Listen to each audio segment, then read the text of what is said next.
तो हेलो बच्चों, कैसे हैं आप सभी। उम्मीद है आप सभी बहुत अच्छे होंगे। जिन बच्चों ने साइंस साइड से फिजिक्स, केमिस्ट्री, बायोलॉजी या फिर मैथ लेकर के 12th क्लास पास करी है, उनके लिए बी फार्मेसी एक अच्छा ऑप्शन हो सकता है।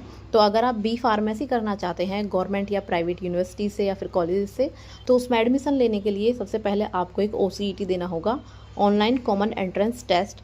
इसी के आधार पर ही आपको उसमें एडमिशन मिल पाएगा। तो अगर आप भी बी फार्मेसी में एडमिशन लेना चाहते हैं तो इसके लिए जो OCET होना है उसके जो रजिस्ट्रेशन है वो 2 जून से स्टार्ट हो रहे हैं और 30 जून लास्ट डेट रहेगी फॉर्म भरने की।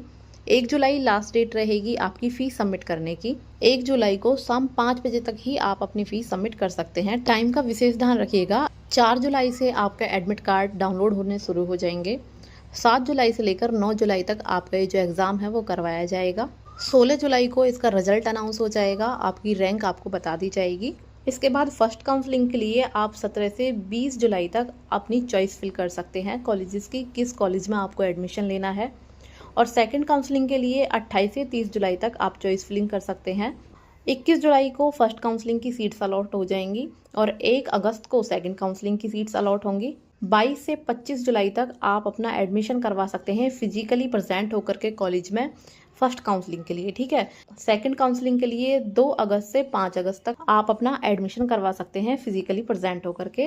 फर्स्ट काउंसलिंग के बाद जो सीट्स वैकेंट रहेंगी वो 25 जुलाई को अपडेट कर दी जाएंगी साइट पर।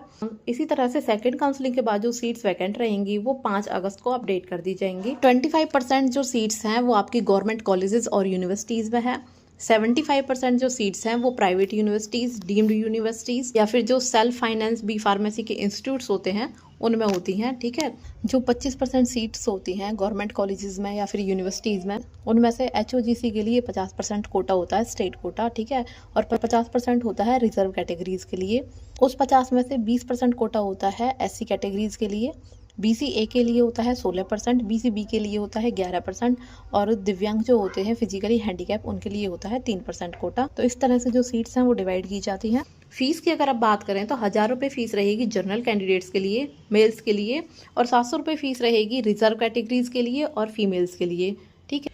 इंपॉर्टेंट डॉक्यूमेंट्स की अगर बात करें तो भाई सबसे पहले हरियाणा रेजिडेंस, आपका आधार कार्ड, आपकी family ID, annual income certificate आपके पेरेंट्स का, आपके कलर्ड फोटोग्राफ्स, और लास्ट जो आपने जो भी एग्ज़ाम क्वालिफाई किया है, जो भी आपने क्वालिफिकेशन की है, जैसे अगर आप 12th बेस पर एडमिशन ले रहे हैं तो आपके 12th की जो मार्कशीट है वो होनी चाहिए, या फिर अगर आप लेटरल एंट्री के लिए कर रहे हैं तो आपने अगर डी फार्मेसी की हुई है तो उसकी जो मार्कशीट है वो होनी चाहिए, ठीक है।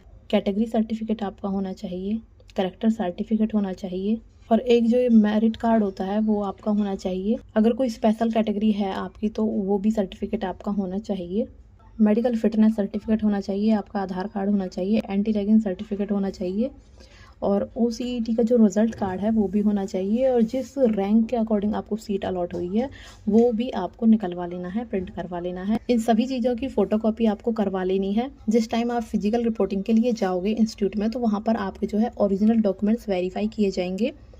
ओरिजिनल डॉक्यूमेंट वेरीफाई करने के बाद वो आपको वापस मिल जाएंगे, और जो ये फ़ोटो स्टेट हैं आपको सेल्फ टेस्ट करनी है, ये वहाँ पर रख ली जाएंगी आगे के प्रोसेस के लिए, ठीक है। OCET का जो टेस्ट होता है उसके जो एग्ज़ाम सेंटर होते हैं 15 एग्ज़ाम सेंटर हैं, आप यहाँ देख सकते हैं। भाई पहला तो है government polytechnic Ambala city, government polytechnic Nilokheri Karnal, university institute of engineering and technology Kurukshetra, Deenbandhu Chhoturam university of science and technology Murthal, government polytechnic for women Faridabad, university institute of engineering and technology MDU Rohtak, government polytechnic Hisar, government polytechnic education society Lisana Rewari, Indira Gandhi university Mirpur Rewari, government polytechnic Sonipat, Seth Jaiprakash polytechnic Yamunanagar, Gurugram university Gurugram, government polytechnic Panchkula, KCGPW polytechnic Ambala city, government polytechnic education society Manesar.